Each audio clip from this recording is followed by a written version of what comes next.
Now imagine this, if you will. I'm going to bring up a coach for a second. 20 years in a league that don't last more than 2 or 3. 15 straight winning seasons, 1,024 wins. 8 50-plus win seasons, and 2 of them at 60. 1 ring, 2 championship appearances. And yet, there is a subset of fans, or I could say morons, emotional nitwits, whatever I've been usually saying, that think that Doc Rivers does not belong as the all-time 15 greatest coaches ever. Because of Madden / NBA 2K, because of fantasy football / basketball, we're getting a subset of people that think it's easy to win in the league.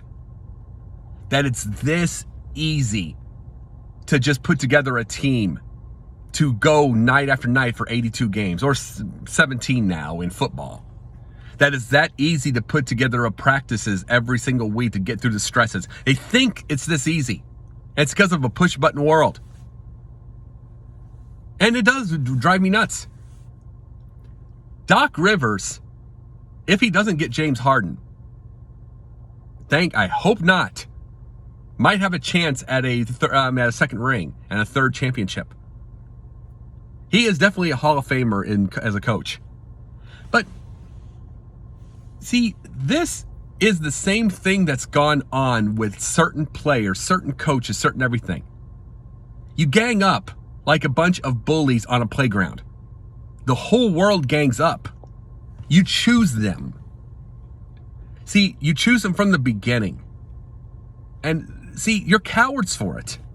You'll change names on Twitter or Facebook. You'll leave and do it again so you can get that. And see, all it is because you listen to ESPN, you listen to Fox.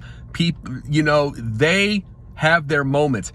They have their moments where they just pick who they hate, but then they also like them again. But see, you can't quit. You fans cannot quit. But you listen to pundits too much. You don't have your own mind. You don't have your own mind. You don't use 2 and 2 because 2 and 2 to you is too difficult. It's just easier to go after everybody. It's easier to stay in the crowd. If you used your common sense, hell, let's just say this. If you coached even the volunteer basketball for kids, if you had to put a practice together, a system together, had to figure things out, spend 17, 18-hour days, instead of sitting in the stands, sitting in your TV, watching YouTube clips. See, if you had to do all that, you'd realize that James Harden is not somebody you use for a championship. But that's another subject for another time. If you understood all that, if you did all that, you would know that Doc Rivers is an all-time great, but you won't. You will not do that because it's not easy. It's not simple. It's simpler to attack. It's simpler to be a part of a crowd online, a crowd of bullies online. It's easier to do that. But see, when you were in school, it was easy. You had this all in school. There were people that were on the edge that wanted to bully. They wanted to be with the bullies, the cool crowd, because they didn't want to get bullied themselves. It was the easy way out. And now you do it online. But see, you're never going to be successful. The ones that are successful aren't doing this.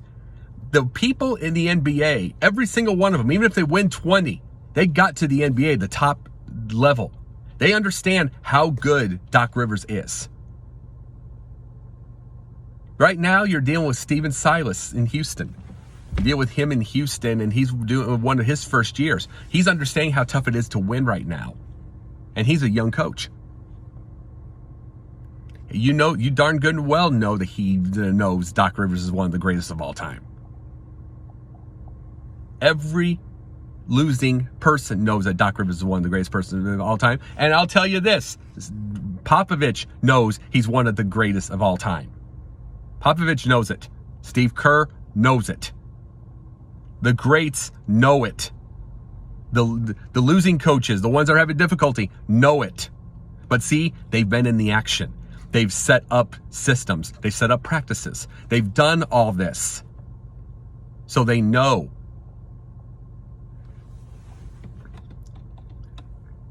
And when you fans start to get some common sense, which you won't, and this will be a battle forever, you're going to understand.